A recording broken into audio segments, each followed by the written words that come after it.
Bonjour et bienvenue dans ce nouvel épisode de podcast The New Office. C'est le podcast qui traite de tous les sujets people. Et aujourd'hui, on a la chance d'avoir comme invité Calixte, qui est Head of People chez InResidence du groupe Wefy. Merci et bienvenue sur cet épisode de podcast. Merci beaucoup pour l'invitation et ravi de participer à ce podcast. Étant donné que ton secteur, ton expérience et InResidence font partie du secteur RH, j'étais curieuse de connaître un petit peu ton avis, ton point de vue sur les tendances RH, sur la digitalisation, l'IA et voilà, tout ce que tu en penses, tout ce qui fait partie de ce contexte. Est-ce que tu pourrais me présenter un petit peu InResidence et ton rôle chez InResidence, tout ce que tu fais? Avec grand plaisir. Donc InResidence, c'est un cabinet qu'on a lancé il y a 3 ans maintenant, qui a pour vocation d'accompagner les clients sur des problématiques RH en leur mettant à disposition, en organisant un collectif d'experts qui va travailler ensemble dans une entreprise Opale pour les besoins d'un client. Dans les faits, comment ça se concrétise? On a aujourd'hui 3 collectifs, on vient d'ouvrir le 3e collectif.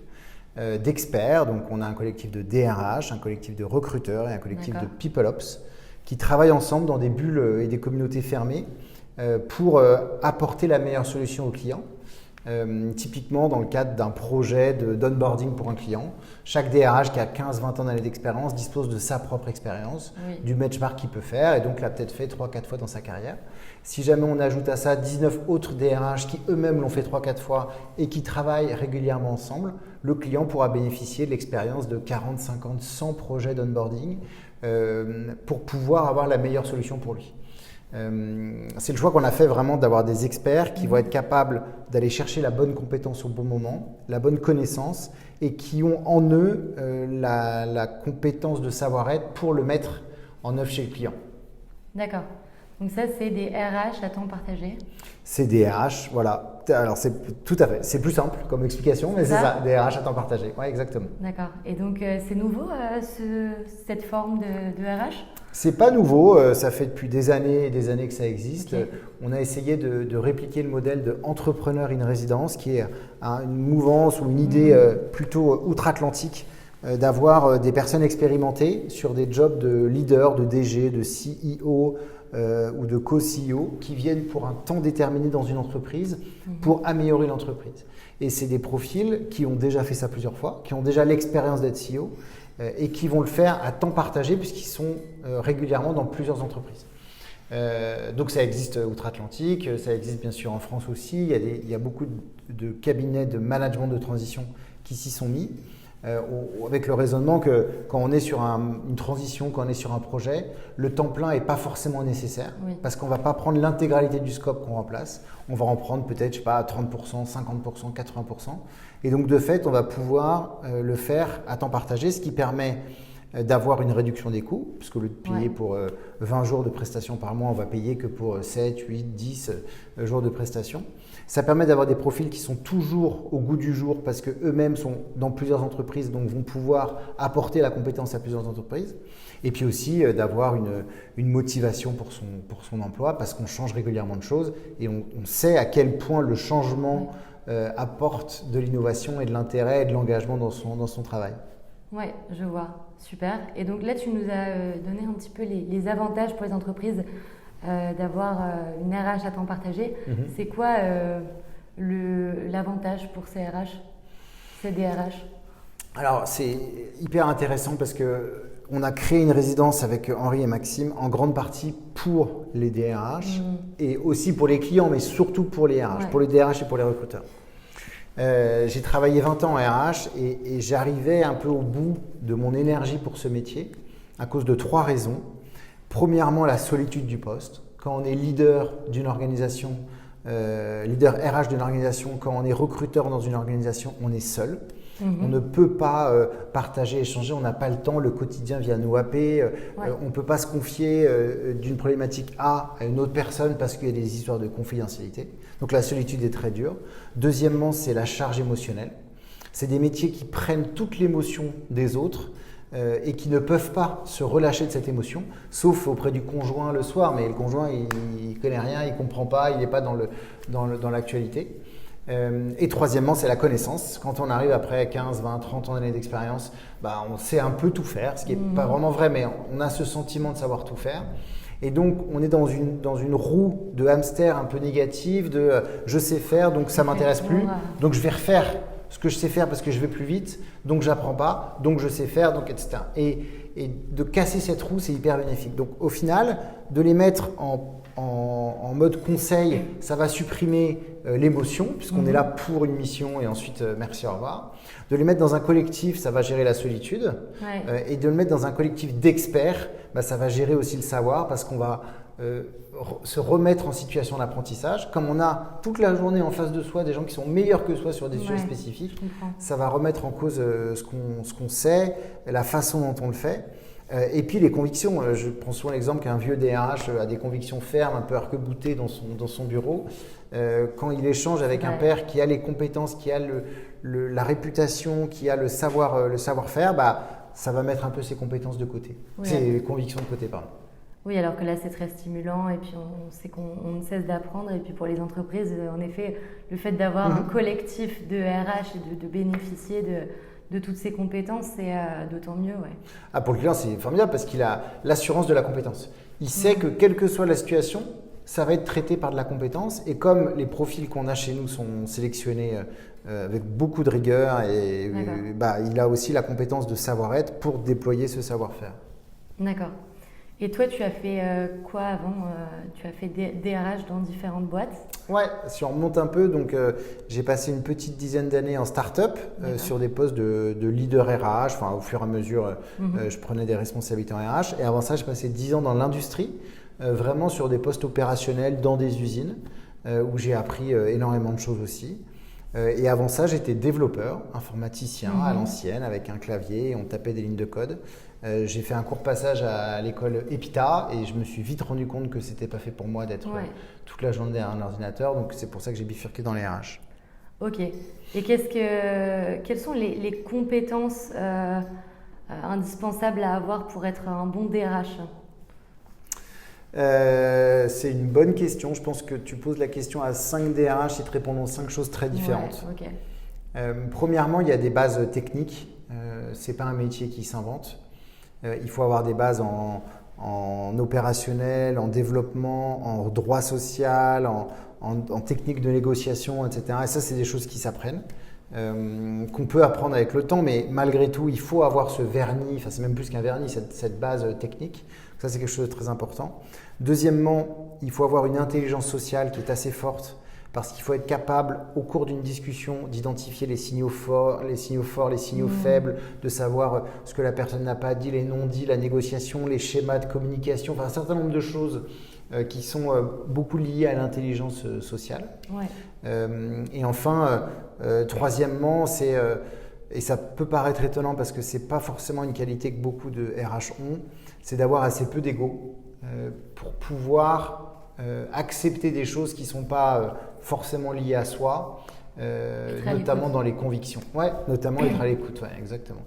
Ok, super. Donc aujourd'hui, tu es Head of Office chez InResidence. Il y a combien de RH aujourd'hui? On a des bulles de 20 personnes, donc on a 20 DRH, 20 recruteurs et PeopleOps, on vient de le lancer, donc ils ne sont pas encore 20. Mais dans l'idée, c'est vraiment de faire des bulles d'une vingtaine de personnes. Parce que pour plein de raisons, on a estimé qu'à 20, c'était bien. D'accord, ok.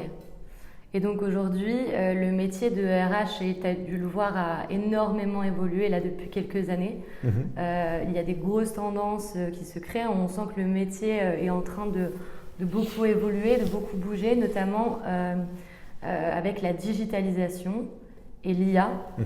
Mais aussi d'autres grosses tendances. Donc, quelles est, selon toi, les grandes tendances observées là durant ces dernières années chez les RH? Je pense que la plus grande, peut-être pas la plus grande tendance, mais une des plus grandes, c'est la digitalisation. Tu as raison de le dire. L'IA en fait partie, mais au final, dans le milieu des années 2000, on a énormément digitalisé les services RH par de la paye, des SIRH, ce genre de choses. Milieu des années 2010, on est arrivé avec un peu de data, des outils RH qui étaient connectés entre eux. Et là, on arrive à l'étape d'après sur d'ajouter une touche de magie dans cette donnée qui est l'intelligence artificielle. Donc la digitalisation, c'est sûr que ça change énormément de choses. Discuter avec un RH des années 80, aujourd'hui, il serait perdu. Le RH des années 80, il était assez peu connecté aux autres, mis à part de la parole. Il faisait beaucoup de choses papier, c'était très chronophage, etc. Aujourd'hui, c'est des tâches qui sont beaucoup simplifiées. Deuxièmement, et ça on le voit énormément, surtout dans l'écosystème startup, c'est la façon de travailler, le way of working, qui est vraiment différente de ce qu'il y avait avant. Que ce soit par les sujets liés au télétravail, les sujets liés à la semaine de 4 jours, les sujets liés au bien-être en entreprise. Quand on parle à nos parents, le bien-être en entreprise, ça n'était pas un sujet, ça n'existait pas.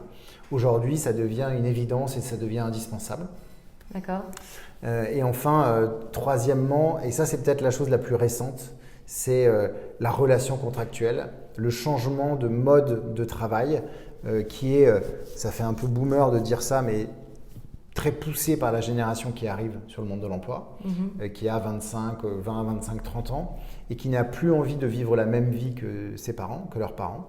Ou pour faire un schéma très simple, nos grands-parents, c'était peut-être tes arrière-grands-parents, mais vivaient 40 ans dans la même entreprise. Et d'ailleurs, on ne savait pas ce qu'ils faisaient, mais on savait où ils étaient. C'était je suis chez Total, je travaille chez machin, je travaille chez truc. Après, qu'est-ce qu'ils faisaient? C'était secondaire. Ensuite, nos parents faisaient des longs passages dans les entreprises de 5-10 ans et ils commençaient à mettre en avant leur métier. Je suis machin chez truc. L'entreprise était encore très importante, mais le poste commençait à devenir important. Et maintenant, on arrive à des personnes qui, limite, ne parlent que de leur travail. Je suis développeur, je suis marketing. L'entreprise devient secondaire. Et surtout, le mode de relation d'entreprise devient secondaire. Avant, le CDI, c'était indispensable. Et d'ailleurs, dans les années 80, il y avait 95% des salariés en CDI. Aujourd'hui, on est à 75%, ce qui reste largement majoritaire. Mais un tel changement en 30-40 ans, c'est majeur. Et donc, les gens qui arrivent sur le marché du travail, qui ont 20-25 ans aujourd'hui, n'imaginent pas être en CDI pendant 45 ans. Ils vont, et ils sont même, c'est même au présent, en CDI pendant un moment. Ensuite, ils vont faire une mission sur un sujet spécifique. Ils vont être auto-entrepreneurs. Ils vont monter une entreprise. Ils vont faire un break dans leur vie de 6 ou 12 mois pour aller faire plein de choses, s'occuper de leur famille, partir à l'étranger, voyager, tout ça. Et donc ça, d'un point de vue RH, c'est très dur à suivre parce qu'on entend cette petite ritournelle de l'engagement au travail, que les collaborateurs d'aujourd'hui sont plus engagés au travail, qu'il faut faire de la rétention. Et ça me paraît un peu anachronique par rapport à la réalité du marché. Quel est l'intérêt d'avoir une politique de rétention qui coûte des fortunes pour des collaborateurs qui restent 12, 18, 24 mois dans une entreprise? J'ai pas la réponse. Mais probablement, il faut que nous, en tant que RH, on arrive à gérer cette relation au travail très différemment de ce qu'on a connu et ce à quoi on a été formé sociologiquement, culturellement et scolairement. C'est vrai que ça a beaucoup changé et moi donc, je fais partie de cette génération qui en fait bouge à partir du moment où on ne trouve plus en fait ce que l'on voulait, ce que l'on cherchait. C'est vrai que on change beaucoup plus facilement en fait, ça nous fait plus trop peur de changer aussi facilement. Oui, bien sûr, le chômage ne fait plus peur aujourd'hui. Alors c'est aussi parce que depuis je sais pas, 2-3 ans ou peut-être 5 ans, le chômage est plus faible que ce qu'il n'a été dans les années 90-2000. Mais il y a surtout cette crainte de l'inconnu qui n'existe plus vraiment chez les jeunes, ok boomer, mais de ne pas avoir peur de changer. C'est une histoire que je raconte souvent. Quand je suis arrivé dans les startups, le premier truc que j'ai fait, c'est un exit interview. Donc un entretien avec quelqu'un qui partait. C'était un développeur qui était là depuis un an, qui avait 25 ans, extrêmement bien payé, talentueux, et il part. Et je lui dis, pourquoi? Il me dit que des choses positives sur l'entreprise. À la fin, je lui dis, mais pourquoi tu pars? Et simplement parce qu'il avait fini son projet, ce pourquoi il était venu. Il avait été contacté par un gars qui était un ancien de je ne sais pas quelle entreprise, qui lançait un projet, qui avait besoin d'aide et ça l'intéressait. Il allait gagner beaucoup moins d'argent. Et là, je me suis dit, mais c'est pas possible en fait, ça marche pas. Il faut que je change mon logiciel parce que je vais pas pouvoir comprendre ce qui se passe.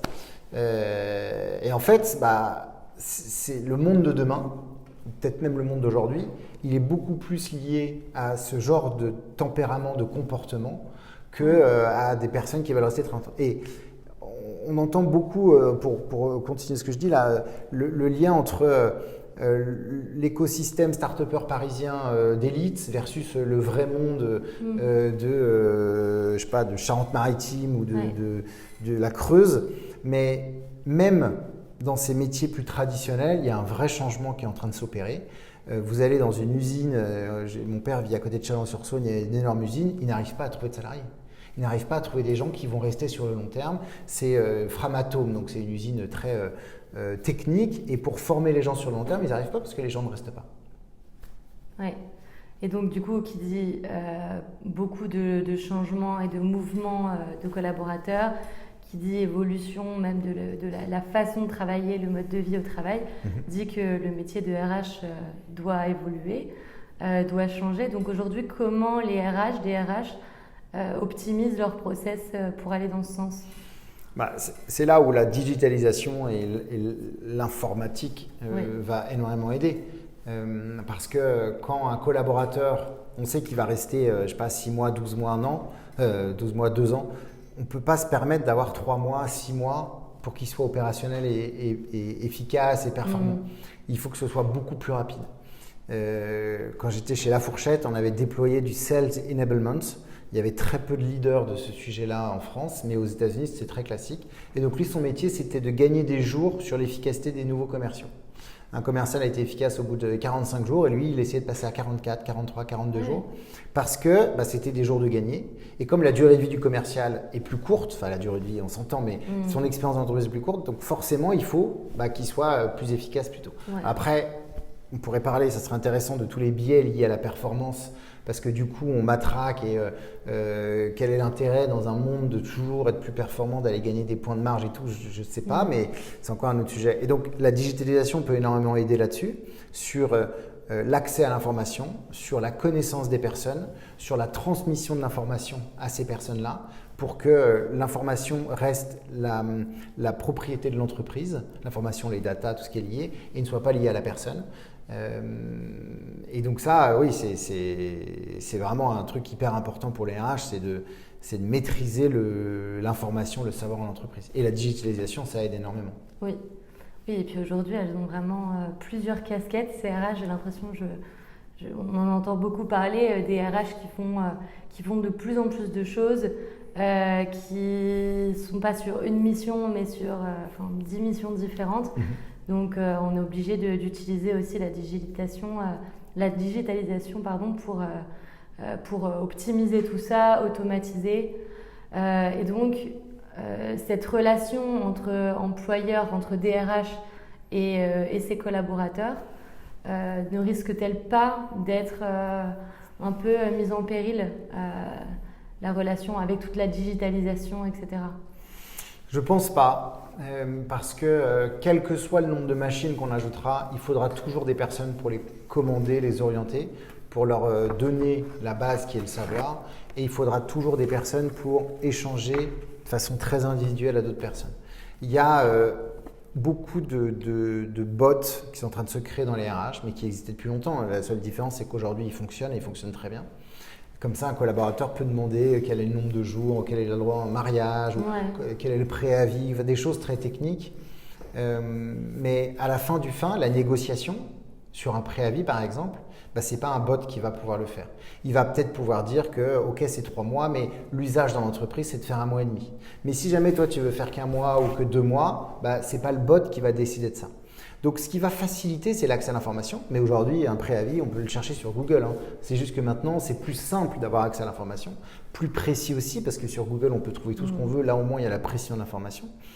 En revanche, la décision finale, et notamment dans l'exemple que je donnais sur la négociation d'un préavis, ça restera de la main à la main ou de la personne à la personne. Ça ne pourra pas être digitalisé. Donc, ça va faciliter les discussions. Et d'ailleurs, autre exemple très, très clair, quand aujourd'hui, en tant que RH, je négocie avec des collaborateurs dès départ, ils ont énormément plus de connaissances que ce qu'il y avait il y a 20 ans. Ouais. Aujourd'hui, ils savent l'indemnité de licenciement, les durées, etc., parce qu'ils ont accès à cette information-là. Donc demain, ça sera encore poussé parce qu'ils auront accès à des techniques de négociation, à plein de choses, mais en même temps, ça remet, c'est une belle expression, ça remet l'église au milieu du village. Ça redonne du pouvoir à chaque partie de la table et ça évite qu'on puisse décider en vue de l'ignorance de l'autre. Mais au moins, on a une discussion qui est sereine et concrète. Donc, je ne pense pas qu'on supprime les interactions humaines, limite au contraire, mais je pense qu'elles seront de plus grande qualité parce qu'elles sont concentrées sur des moments qui sont que liés à l'être humain et en plus avec des connaissances de chaque côté de la table. Oui, je vois. Donc tout ce qui peut être automatisable et tout ce qui est redondant et tout ce qui n'est pas vraiment nécessairement fait grâce à l'humain est automatisé et du coup on prend forcément plus de temps, de qualité pour d'autres missions plus humaines. Ok. Donc ça c'est la grande force un peu de la digitalisation des RH. Est-ce qu'il y a des faiblesses à cette digitalisation? Est-ce qu'il y a des points d'attention? Oui, et c'est d'ailleurs pour ça que les RH freinent autant sur cette digitalisation, sur l'IA. La première que tout le monde parle, c'est la donnée, la confidentialité de la donnée. Oui. On me racontait là, à midi, qu'il y avait un logiciel qui permettait, de toutes les discussions qu'il y avait eu, de sortir des résultats. Mais donc, est-ce que vraiment on a envie de mettre dans un logiciel que Bernard est parti pour un décès parce que son grand-père est décédé, que Tartampion a eu un problème de santé et que donc il a demandé un arrêt maladie? Ok, ça va permettre d'avoir de la donnée concrète derrière pour faire des choses, mais qu'est-ce qu'on fait de cette donnée? Quelle est la confidentialité de cette donnée? Est-ce qu'un jour cette donnée ne sera pas servie à d'autres raisons? Il a eu des problèmes de santé, je le sais parce que son manager l'a mis dans le logiciel, et du coup, est-ce que je vais donner une promotion à un tel parce qu'il a eu des problèmes de santé? Donc, il y a ce sujet qui n'est pas traité de la donnée. Et RGPD nous aide beaucoup, mais encore faut-il respecter RGPD, encore faut-il qu'il y ait des contrôles sur RGPD.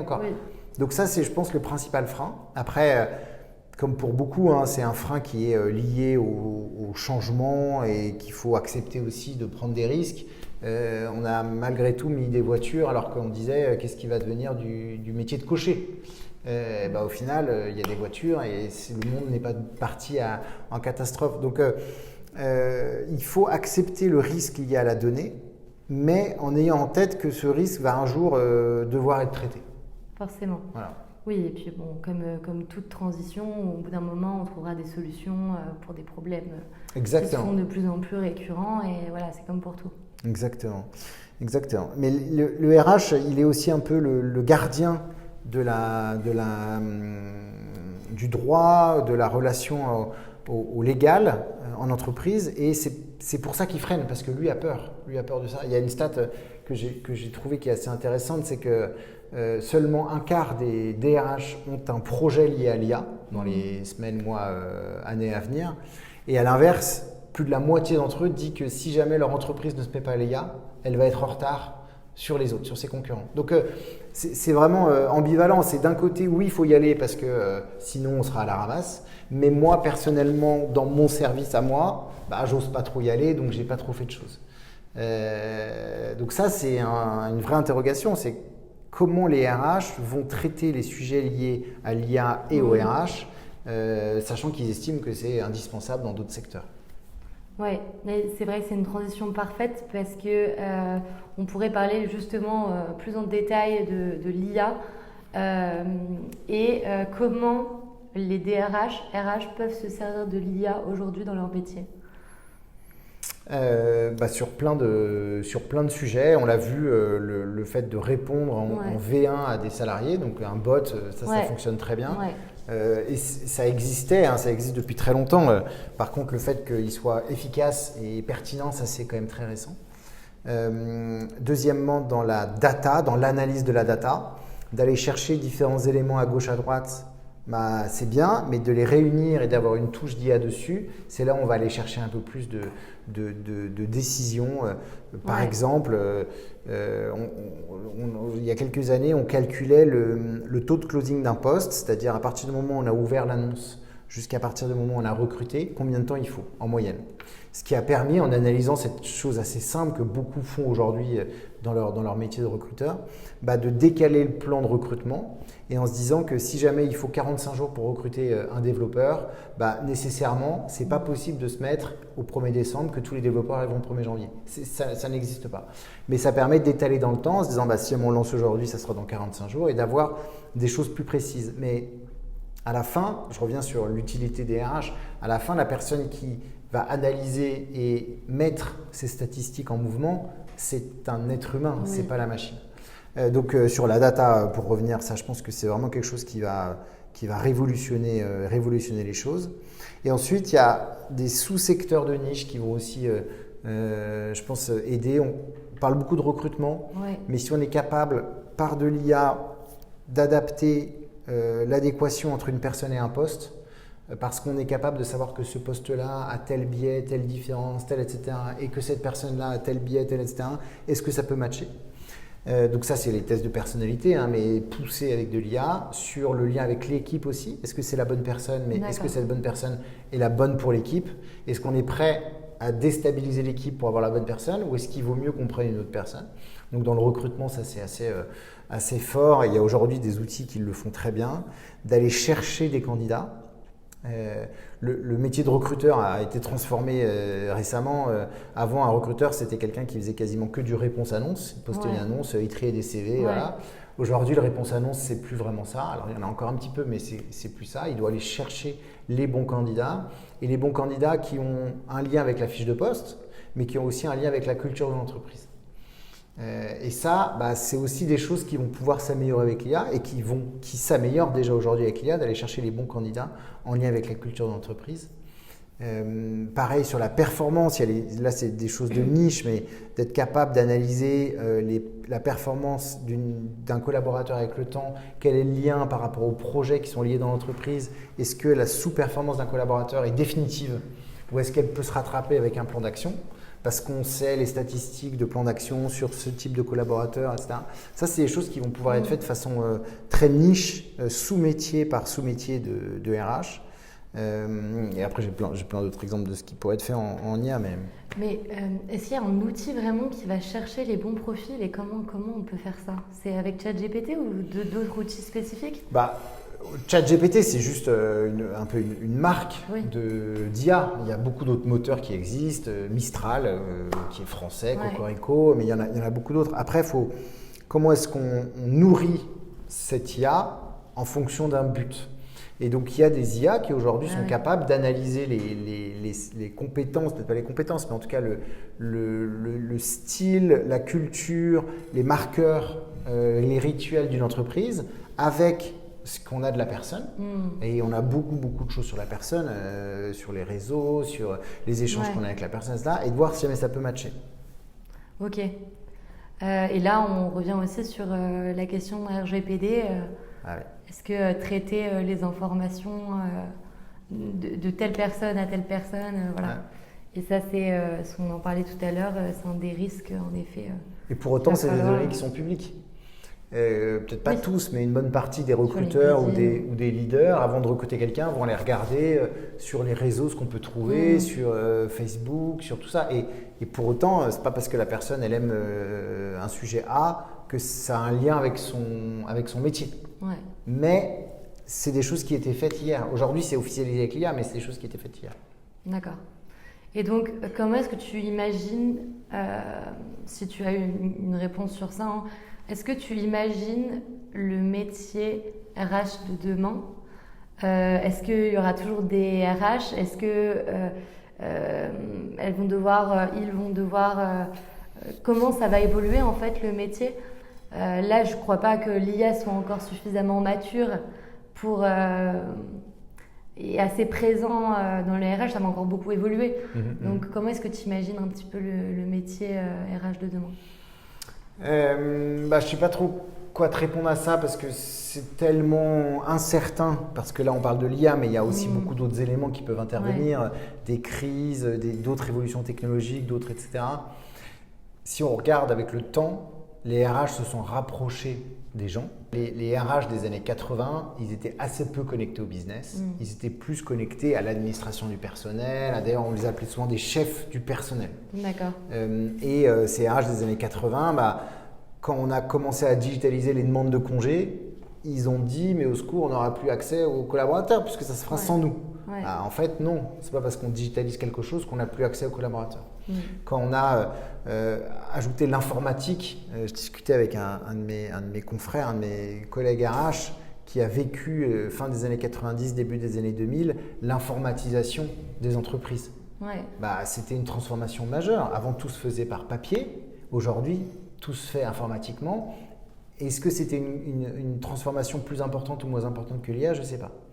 Donc là, pour le coup, c'est un truc que moi j'ai vécu. En 2007, l'arrivée des smartphones, on disait que ça allait révolutionner l'entreprise, qu'il n'y aurait plus d'ordinateurs en réunion, non, il y a toujours des ordinateurs en réunion. Alors ça a changé des choses, mais ça a laissé quand même un certain nombre de choses. Et ça, ces révolutions, on peut toutes les faire. Et l'IA est donc une révolution, probablement une grande révolution, une forte révolution. Mais dans 10-15 ans, il y aura toujours des RH.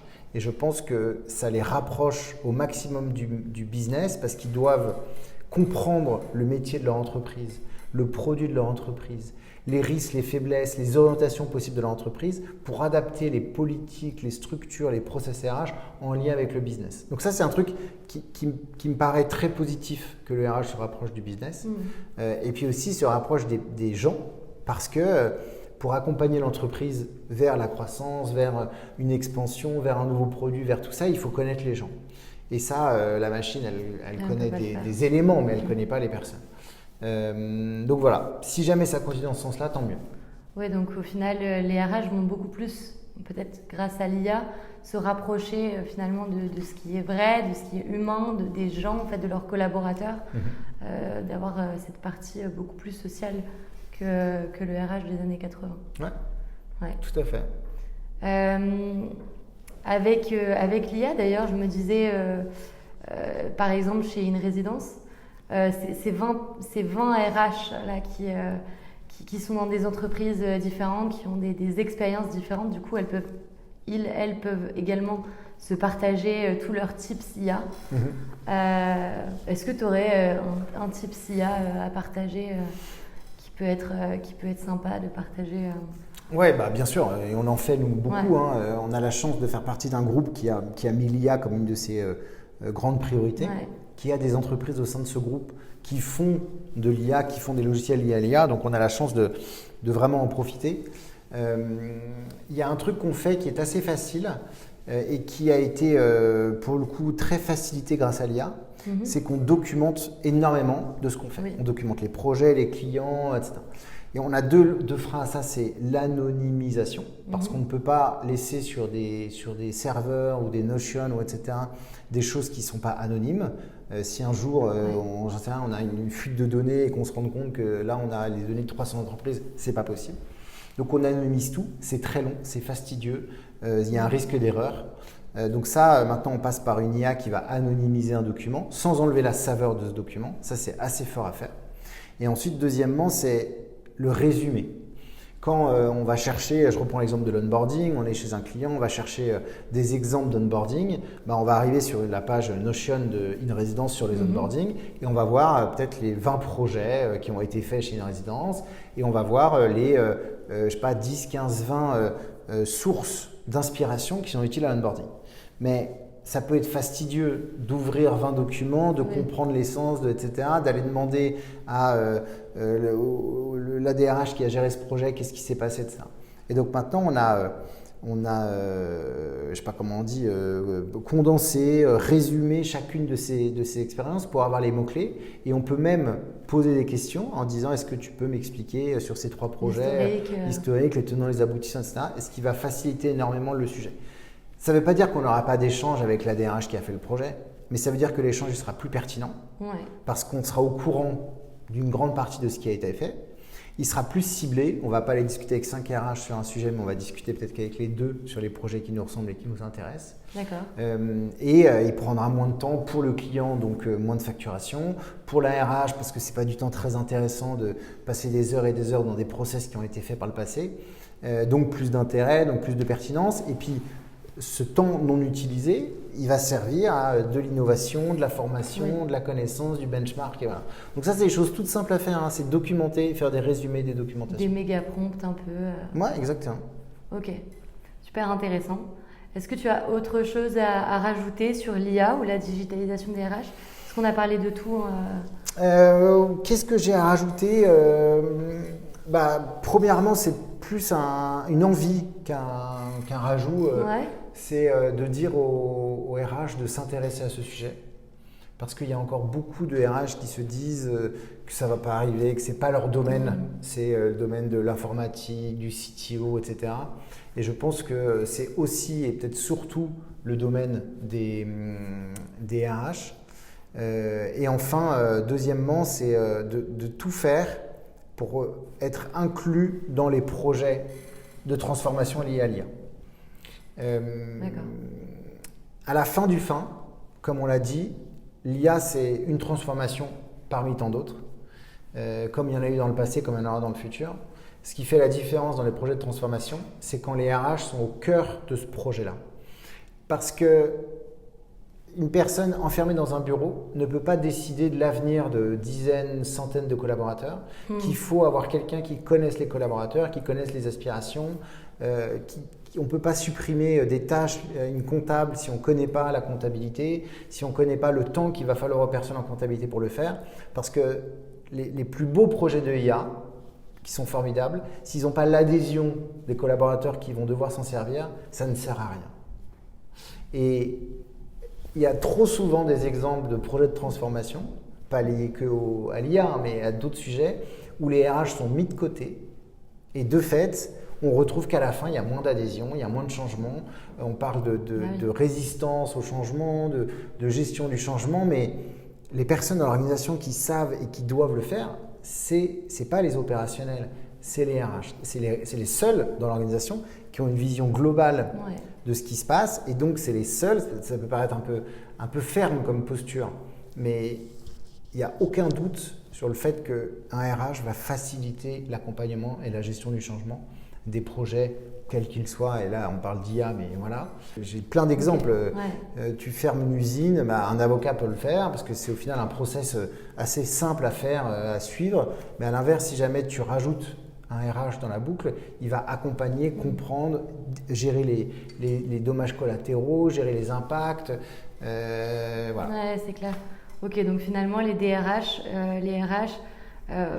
ont un rôle majeur dans la transformation globale et la digitalisation et l'adoption de l'IA dans les entreprises. Et c'est les premières à pouvoir diffuser au mieux cette transformation et adopter ce changement, faire adhérer. Tout à fait. D'accord, franchement c'était super intéressant. Merci beaucoup, c'était Calixte sur The New Office. Merci beaucoup. Merci beaucoup d'avoir été là, c'était très intéressant. Merci de m'avoir invité. Et à bientôt pour un prochain épisode de New Office.